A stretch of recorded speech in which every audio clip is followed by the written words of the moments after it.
Well, welcome. Thank you so much for joining us. We know you have so much choice out there these days, and I always appreciate when you choose to spend your valuable time here with us. And I really strive to get some great programming to make sure that that is worthwhile for you. And today we're going to be talking about a subject near and dear to my heart and one that I think we could all use a little bit of help with. We're going to be talking with Deidre Gestrin about how to negotiate past burnout to renewed purpose. So welcome, Deidre. It's great to have you here. Yeah, thanks for having me, Cindy. And for those of you who may not know her, Deidre is the founder of Abundant Wellness Essentials. She's a certified health coach, a licensed clinical professional counselor, and she understands the challenges of high performing careers. And in fact, she works specifically with professionals, private and government contracts to help their employees conquer burnout and exhaustion. She's got a really keen understanding of employee efficiencies as well. So if you happen to be an employer out there as well, make sure to stay tuned as well and get a pad and pen. You're going to get some tips here for both sides of the equation as employees and for employers, and ways to empower employees to feel more confident and focused in both their personal and professional lives, which then allows us to avoid burnout and to show up better in our workplaces. So I was curious, Deidre, how did you personally come to this line of work, helping professionals struggling with burnout? Yeah, so it actually came through my personal experiences with burnout. So, having worked in the behavioral healthcare field, actually my entire career, licensed for over 15 years, Yeah, I actually hit burnout three distinct times that I can recall.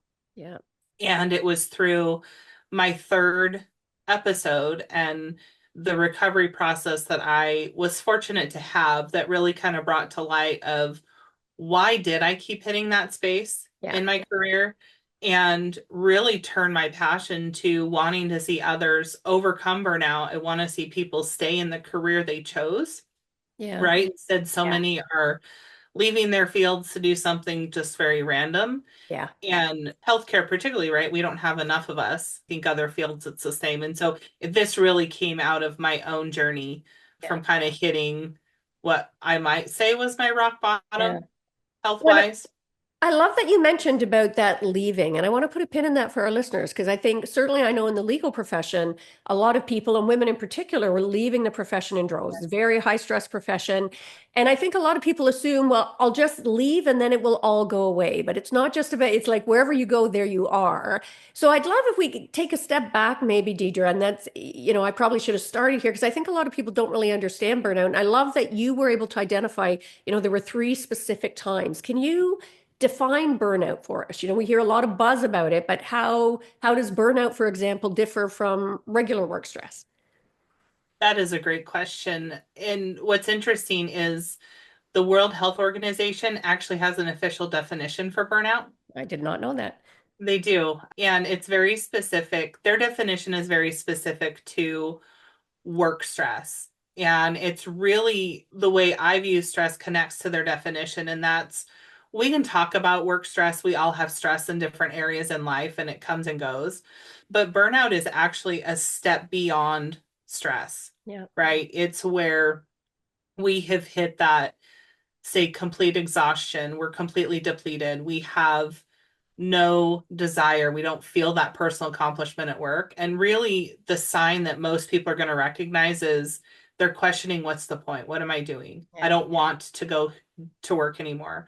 Yeah. I'm not effective. And they just physically and mentally are struggling to get through the day, right? And that's really where we look at that definition of burnout from stress. We can get through stress, we can handle stress, Yeah. but we're not usually questioning what am I doing and what's my purpose. Yeah. Although certainly in law, that seemed to be the fundamental question. So clearly there's a lot of burnout happening there. And I wonder, Yes. you mentioned about the sign, one of the signs. Why don't we chat for a second? Like what are some of the signs we should be looking for? Both in, and I would ask teacher if you can, like both in ourselves, what signs should we be looking for, but also, in our peers and our colleagues for our listeners, so they can maybe get those blinders off and be more aware. And we can help support each other as communities in the workplace. Yeah, yeah, for sure. And what I would say is the signs are going to be the same, right? So, first, let me say that oftentimes we don't recognize the signs within ourselves because we're the one in the middle of it and we might have blinders on or we're just so overloaded we can't Yeah. recognize it. And so the signs will be the same, right? But a lot of those signs are I really encourage people like if things start to shift in your life. So, for example, for me on my journey in that last round of burnout, I knew I was working too much. Yeah. The job called for, when I say 24/7, I spent a year almost 24/7 at work, Wow. all day long and at night. And so that, right, obvious should be a sign of you're working too much. Yeah. We got to make a change. But really, the other things and the personal things that I encourage people to look at is those, what we would term self-care activities that you do every day. Like if certain parts of your routine stop, right? So for me, I quit getting up to work out. I quit getting up to do my morning devotional because I was so tired. I just wanted to try to sleep more. My sleep patterns shifted, Yeah. right? Stress affects our sleep. And so it's things in our routine that help us get through the day when those things stop happening Hmm. is a big indicator that you're probably headed towards burnout, if not already there. I think as far as that peer-to-peer work in the office, Yeah. um, peers who start to become cynical. Cynicism is a sign of burnout, right? Yeah. If there's somebody who used to be really positive and now they're very cynical, very negative, Yeah. that's a sign. If they're constantly saying things like, I just don't care, Yeah. right? You can tell why when people are walking around or trying to work and maybe they're sitting and just staring at their computer and not getting much done, Yeah. right? So these are all signs that people are headed to burnout. They've got that brain fog. They can't Yeah. focus. They're not getting as much done. But really, I would look at attitude, right? That cynicism, and are your own self-care things going out the window? Yeah. And then, of course, how much extra time are you spending at work that's not usual? Yeah. Yeah, that cynicism, wow, that really struck a chord with me. And I think we see that in high stress professions. And I'm glad that you called that out for our listeners, right? Regardless of whether, within your legal circle or other people that you're dealing with as well, out in the workplace and beyond, frankly. And I remember I hitting that point and having the discussion with so many of my peers where everybody was like, what, you feel like the whole system's rigged and what's the point? And just, and today, given the current political climate, I think we're seeing a lot of that cynicism, which layers on. And I want to put a pin for our listeners as well to really pay attention.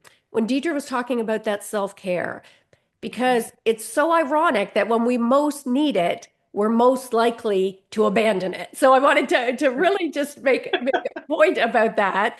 And before we talk a little bit more about sort of that, I wonder if we can touch on what are some of the main causes. I mean, overwork you'd mentioned as well. Are there other things that we can be on the lookout for that are more likely to cause burnout? Yeah, so work overload is one of the most common ones, right? It's just doing one more task or adding more to your plate, or there's not enough people to manage the workload is probably the most common. And that's, I would say, the part that connects to the World Health Organization's definition. Yeah, But I think when we come back more to just that humanity level, right? It's looking at the whole picture. It's, yes, those things at work. And it's yeah, sometimes even at work, it's not just the workload, it's not feeling heard, yeah, right? Feeling like you don't have a voice and what you say matters. If that's not yeah, there, we're going to increase the level of burnout. But it's also when we look at the holistic picture, if somebody has a lot of family stuff going on, medical stuff, whatever it is, right? yeah, Or financial stress, like we have to look at that whole picture because all of that is going to compound. And so if we're having relationship challenges or too many yeah, people who are having medical issues and then trying to support them and balance work and yeah, oh, now how am I going to manage my bills? Like that's a big compounding factor yeah, that will lead to burnout, yeah. right? We can't maintain that balance. Yeah. And it's interesting how they overlap. As you were saying that, I'm thinking because when we overwork, we're more likely to have relationship and family problems, which then layer on top of that, and and then you have less time for the self-care, and then everything compounds, right? I mean, Yes. and I wonder, Deidre, if we're moving, in the right direction, or are we moving in a more dangerous, like let's take remote work, for example, Mm, seeing a dramatic increase in remote work. yeah. Is that influencing burnout? And if so, how? Like, is it for the better or for the worse?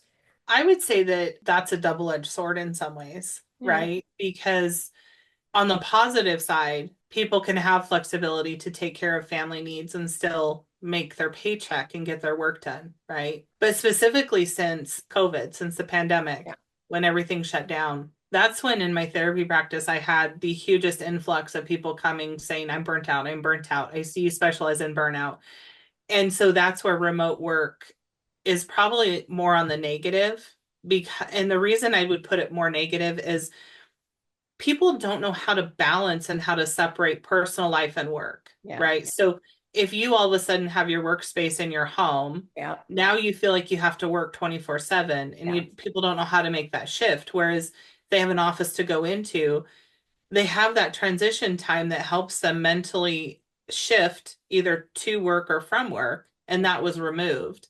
Yeah. And so until people learn that and learn more of those internal changes they need to make to create their balance and set their boundaries, Yeah. boundaries is a big part of it, right? If Yeah. we don't know how to do that or we're not doing it well, then remote work is more negative. But if I- we're doing that well, it's on the positive side. Yeah. Well, I'm glad I asked the question because I think that's a really important distinction. Because as you were saying that, I was thinking back sort of pre sort of COVID, and I'd be litigating and everything was in person. I was out, and you're in a particular mode, right? When you're in that, and it's like that sort of fight kind of approach, which is one of the reasons I started Art of Feminine Negotiation and Practicing with Purpose, is to get away from that fight mode constantly. Right, right. But I had this routine where then when I came home, I would have that trigger at the door jam to just take a moment to ground myself and Yeah, be very intentional about switching, right? I am now stepping through this threshold as a mother and an intimate partner, and I want to show up differently. And yeah. it's harder to do that when you're in the house. And I, for our listeners, and correct me if I'm wrong, but the thing that just struck me as you're talking is if you're working from home more, as many people are, find somewhere specific where you do that work. So you've got a physical boundary as well as the kind of boundaries that Deidre was talking about as well, where you're not taking calls 24/7 just because you happen to be working at home, and that you don't let the clients interrupt you in the middle of dinner, for example, because you happen to be working at home. But ideally, have a physical space so that you can change gears, if you will. When you go into that space, you're in that work mode. And when you come out of that space, you're back in sort of family or personal mode. Does that make sense to you? It does make sense. And I think an additional point I would offer in that is it's not just the physical space, right? When you talk about Yeah. those boundaries and not taking calls, say during dinner, we also have to go to that organizational side. And is the company expecting you to, Yeah. right? Because everybody all of a sudden has email and chat Yeah. apps on their phone for work because Yeah. they're expected to, and then they're expected to answer all the time. So how are they being supported to set that? Because they can have the physical boundaries, but if the employer's not being respectful and supportive, the physical Yeah. space isn't going to do any good. Yeah. And I think we want to really hammer on that as well, because and it's funny because I was just talking was it last night or the night before with somebody about this, and I'm totally dating myself here. But I remember at the beginning, and again, I'm talking about law, like in the practice of law, but I think this is universal across the board. But back in the day, I sound like Monty Python, but you had your faxes, you had your different, and people didn't call you directly on cell phones. They had to go Right. through Right. the switchboard, and so your calls were all filtered. You got Yep. to manage your time in returning calls. There was never an expectation that people would be working or having to respond on weekends or evenings because you didn't have access to the documentation until you got into work the next day. Whereas now, and we seem to have become so accustomed to it. Even the courts, I find, will show up. Well, Ms. Watson, opposing counsel says that you received that yesterday. I'm like, they sent it at 10 o'clock at night, and Yeah. it's like, how? So I am expected to work 24/7 around the clock Yep. because of technology. There's this sense of constant access. And what Yeah. role does that Yeah. play?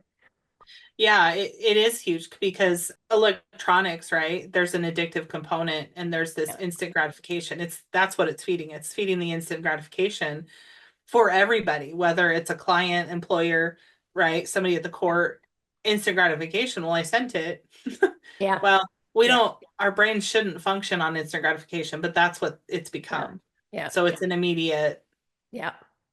drop everything kind of mentality. Yeah. Yeah, we do. We run and it's tough to even stay focused on, if I'm in a writing Mhm. group and a friend of mine was just complaining, and I'm like, for heaven's sake, block out your time. Don't turn your phone off. Don't Yeah. have your emails on.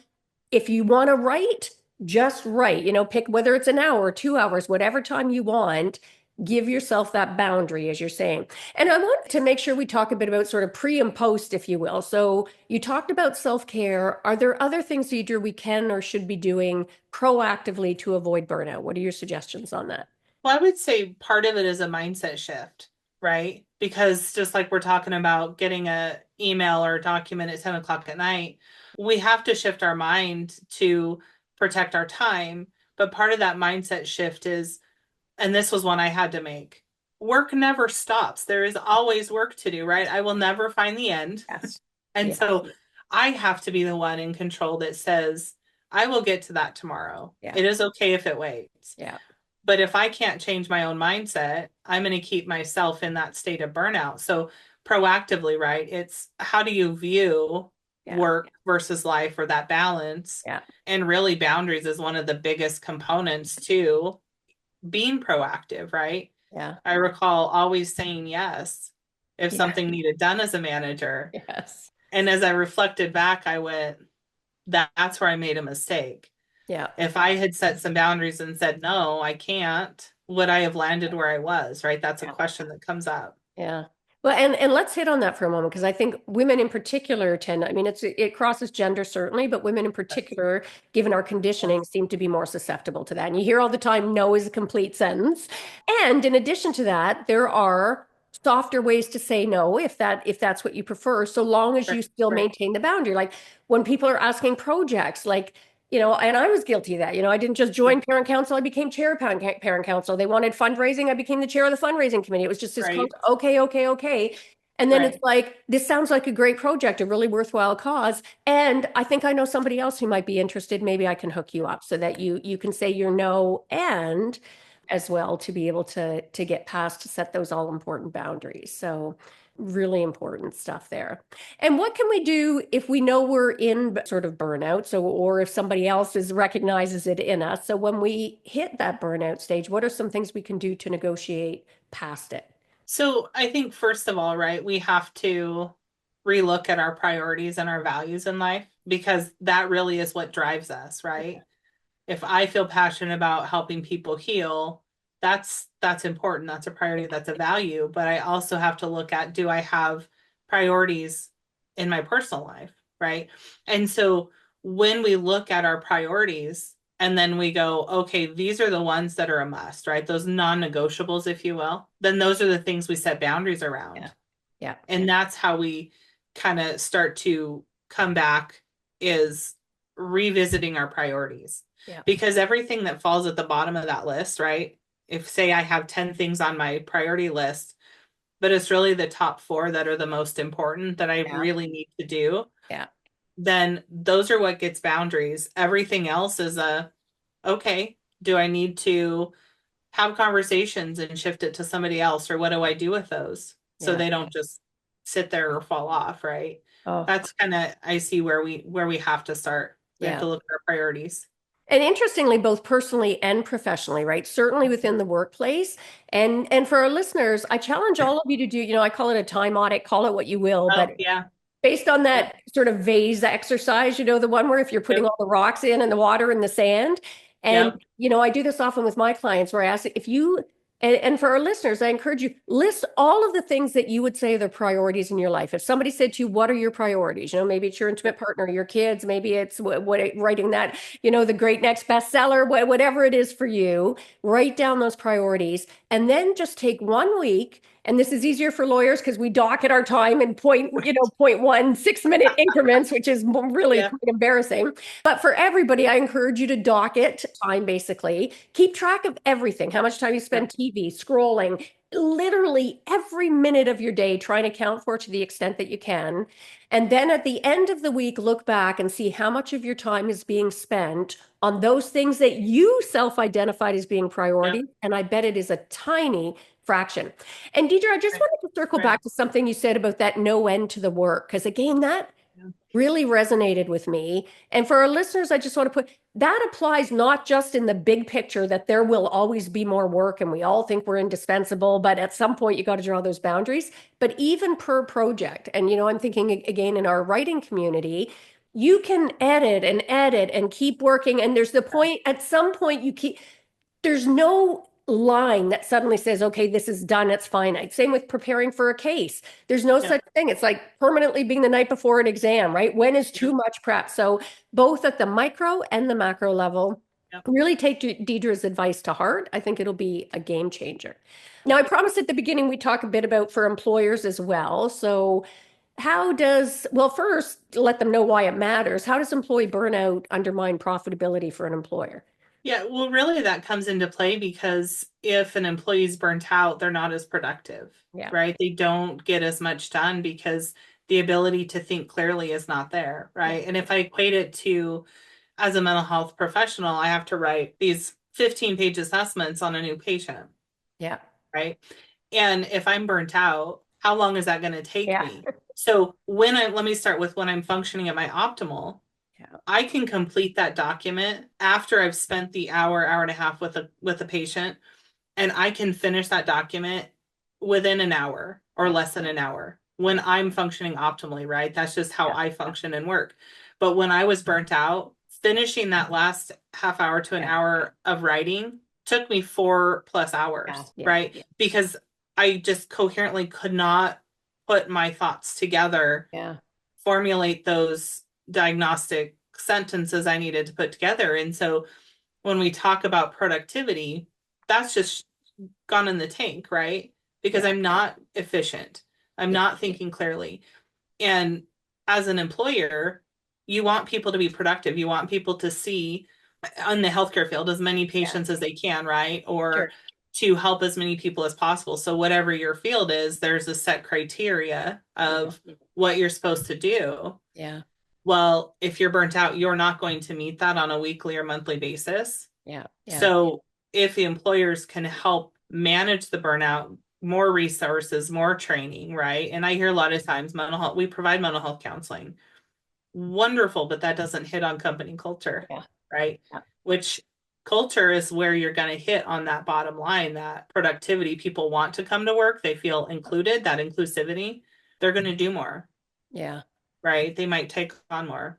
Yeah, I love that. And circling back to what you said earlier, also people are more likely to leave if they're burnt out, which for an employer, I've heard some of the stats are as high as 300% it costs you to replace an employee because all of that lost training and productivity, et cetera. And for our listeners, you got sort of double tips there, not just how it undermines your productivity, but some useful tips from Deidre there. Like be intentional about creating a workplace culture that allows people to feel passionate about the work that they're doing so that they're less likely to suffer from burnout and more likely make sure they've got the resources that they need, as Deidre said. So Yeah. Yeah. that's fabulous. Yeah. And one other when you talk about statistics that I would offer and in my research, and I've looked at multiple fields, right? I've looked at education, I've looked at other ones, and I've heard some statistics about the legal field. But what I can say is when we talk about company culture and employee burnout, we're at over a 50% burnout rate. So we're looking at most Wow. fields. We have a burnout rate that's probably closer to 60 or 70%. Yeah. And within that percentage of people who are burnt out, half of them, 50%, are the ones contemplating leaving the field. Yeah. That's And that's terrifying. a statistic I don't think that's talked about much, No, that is but it's staggering. high. That Yeah. is staggering. And I want to Mhm. put a pin for our listeners as well, because Deidre had mentioned about mindset. And those of you who follow me know I'm a big advocate that our first and most important negotiation is our mindset. So Yeah. again, be more intentional about your mindset. Be more self-reflective and aware so that when you are cynical, as Deidre said, when you're hitting those, that A, you recognize it, and B, you get intentional about shifting out of it. Find something you can be grateful for in that moment. Find maybe a story that you're telling yourself where you can challenge that story and flip it, right? To tell a more empowering story, to really be Yeah. intentional about that mindset. And we had talked at the beginning about, I'd said about rediscovering your purpose when you feel like you've lost it. So For any of our listeners out there who do feel like, what's the point? I've lost my purpose. What are some ways you would suggest that they can help rekindle that passion, rediscover their purpose? That's a great question. And as I reflect on that, right, it connects to, I just put together a challenge that I'm going to be putting out. And this was one of the things I was reflecting on, like to reconnect to our purpose, right, really revolves like we have to take that pause in time. Yeah. And for a lot of people, part of it is what we've talked about already. It's looking at your priorities and values in life. But I also would challenge everybody to, when you're pausing for a minute, to think back to, why did you get in this field in the first place? What was that reason, Yeah. right? Because we lose sight of that when we're getting burnt out. But when we can go back and go, why did I do this? Yeah. What was my intention? Yeah. That's how we reconnect to it. But we have to take that pause and reflect and go, Yeah. okay, present situation aside, right? Yeah. Why Yeah. did I do all that schooling? Because that's really where it comes Yes. from. I love Why that. did I? And I'm smiling because as you say that, I mean, obviously the ramifications professionally are huge and Yes. obvious as soon as you say it, right? I mean, we don't practice it. So thank you for calling it. And also, I'm smiling because it applies in our personal life too. Because the thing that came to mind to me as you were saying that was even our parenting, frankly, right? Yes. When things are really tough, and there are times it is going to get tough, Right. remembering why you were excited to be a parent, for example, or what kind of parent you wanted to be can make a big difference in how you show up. So, Yes. well, Yes. Deidre, thank you so much. It's been great. I normally like to end. We were talking about mindset, but and I can't believe how quickly this time has gone. I usually ask, what's one of the greatest mindset shifts that you've had in your life? Again, it doesn't have to be on burnout, doesn't have to be on this topic at all. Just one of those aha moments that makes you see things differently or show up differently. Oh, that's a wonderful question. There's probably two. I think one, I've already said it when it comes to work and burnout, right? Is for me, it was the aha of I had to quit trying to complete so much in one day because it was always going to be there and it would just be Yeah, more. And so that was one of my biggest shifts for myself was yeah, work's going to be there tomorrow. It's okay, yeah. right? That was probably the biggest one there. I think just in life in general is, and this is kind of the motto with my business, we all have the abilities in ourselves to Mm, create that stable life we want, yeah, right? And so it's not looking for the next quick yeah, fix, right? If you will, it's not looking at this friend or that colleague for the yeah, answer. I have to go internal for the answer. yeah, That's where it's at. It's that I have to connect to my own abilities yeah. to create that stability I want. That's really kind of what I've come to believe in life and the motto of my business. I love that. And again, on so many levels, that's great, right? I mean, that applies to the grass is greener philosophy where we're always looking externally, comparing ourselves to other people. And that is certainly a recipe for an unhappy existence. So where can Right. people learn more about you? Where would you like us to send them, Deidre? Yeah, they can go to my website, abundantwellnessessentials.com. I'm also on pretty much any major social media as well, which is just at Deidre Gestrin for most channels. So you can find me most anywhere in the web. Beautiful. And I encourage our listeners, go check it out as well. I know as Deidre mentioned, she's got challenges coming out. She's got some resources there as well. So make sure you go and check that out. Take some of the challenges, check out the resources that are available to help empower yourself. And again, thanks so much, Deidre. You've given us lots of better insights, but also some really actionable, concrete, practical steps that we can take. So thanks for joining us. Yeah, thanks for having me. And for our listeners, loads of value in this episode. As I often say, give the gift of sharing. Share this episode. My gosh, burnout, you heard the numbers that Deidre was sharing with us here. Those numbers are off the chart. So share this episode with other people in your life who could get some practical benefit from it. Who knows, you just may be saving somebody from really falling into a severe case of burnout or at least finding their way out of it. And before we sign off today, just want to share some ways we can work together. If you are looking to negotiate your best life, you need to upgrade those negotiation skills, both personally and professionally. And I've got everything from online to group to my one-on-one masterminds or VIPs to help you get more of what you want and deserve in life. So if that sounds interesting, check it out at artoffemininenegotiation.com and make sure to grab a copy of my Art of Feminine Negotiation book if you have not done that already. And that is a wrap for this episode.